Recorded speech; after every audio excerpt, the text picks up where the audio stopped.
Hi friends, welcome to Rostyle channel. ഇന്ന് ഞാൻ എത്തിയിരിക്കുന്ന കർക്കിടകം special ലേഹ്യം. എന്ത് ലേഹ്യമാണ്?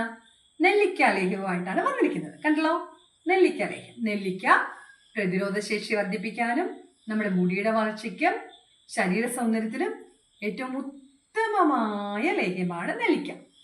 അപ്പം നമുക്ക് ഇന്നത് എങ്ങനെയാണ് ഉണ്ടാക്കുന്നത് നോക്കാം. എല്ലാവരും എൻ്റെ ചാനൽ സബ്സ്ക്രൈബ് ചെയ്യുക, ലൈക്ക് ചെയ്യുക. ഓക്കെ, നമുക്ക് എങ്ങനെയാണ് ലേഹ്യം ഉണ്ടാക്കുന്നതെന്ന് കാണാം.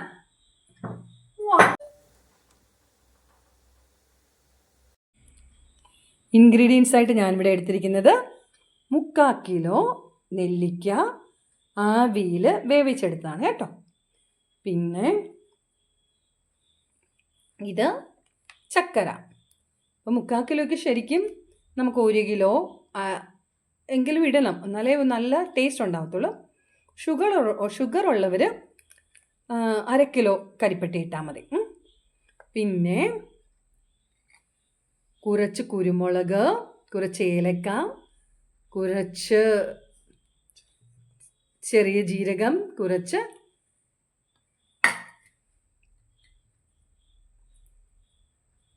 പട്ട. പിന്നെ എനിക്ക് ഇത് ശരിക്കും ഇഞ്ചി ഉണക്കിയത് ചുക്കാണ് ഇടേണ്ടത്. എനിക്ക് ചുക്ക് കിട്ടാത്തതുകൊണ്ട് ഞാൻ കുറച്ച് പച്ച ഇഞ്ചി എടുത്തിരിക്കുക കേട്ടോ. സ്പൈസസ് ആയിട്ട് ഇടേണ്ടത് കുറച്ച് ഏലക്ക, കുറച്ച് കുരുമുളക്, കുറച്ച് ചെറിയ ജീരകം, കുറച്ച് പട്ട, ചെറിയൊരു ഇഞ്ചി. ഓക്കെ, പിന്നെ നമുക്ക് ടേസ്റ്റിന് വേണ്ടി കുറച്ച് വേണമെങ്കിൽ മാത്രം കുറച്ച് ഈന്തപ്പഴം ഇതിൻ്റെ കൂടെ അരച്ച് ചേർക്കാം. പിന്നെ കുരുവില്ലാത്ത ഉണക്കമുന്തിരി, അതുമൊക്കെ ടേസ്റ്റിന് വേണ്ടി മാത്രമാണ് കേട്ടോ. അതൊക്കെ ഓപ്ഷണലാണ്. പിന്നെ നെയ്യ് ആവശ്യത്തിന്. ഓക്കെ. ഹായ് ഫ്രണ്ട്സ്, അങ്ങനെ രാജേട്ടൻ നെല്ലിക്കയുടെ കുരു കളഞ്ഞുകൊണ്ടിരിക്കുകയാണ്. ഞാൻ ഈന്തപ്പഴത്തിൻ്റെ കുരുവും കളഞ്ഞുകൊണ്ടിരിക്കുക. അതിനുശേഷം നമ്മുടെ മസാലക്കൂട്ട് പൊടിക്കാനായിട്ട് റെഡിയാക്കി. നെല്ലിക്ക അരയ്ക്കണം, സീഡ്ലെസ് മുന്തിരി അരയ്ക്കണം. അതുപോലെ തന്നെ ഇതാ ഈന്തപ്പഴം അരച്ച് വെച്ചിരിക്കുന്നു.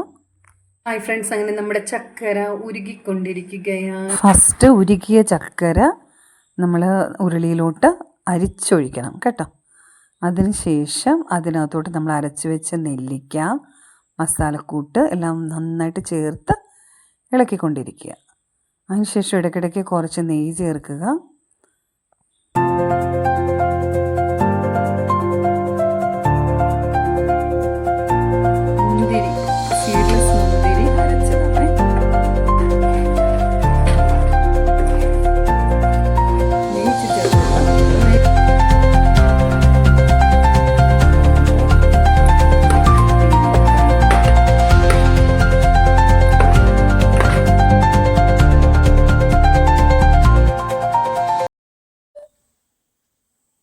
ഹായ് ഫ്രണ്ട്സ്, അങ്ങനെ നമ്മുടെ നെല്ലിക്കാലേക്ക് റെഡി ആയിരിക്കുന്നു.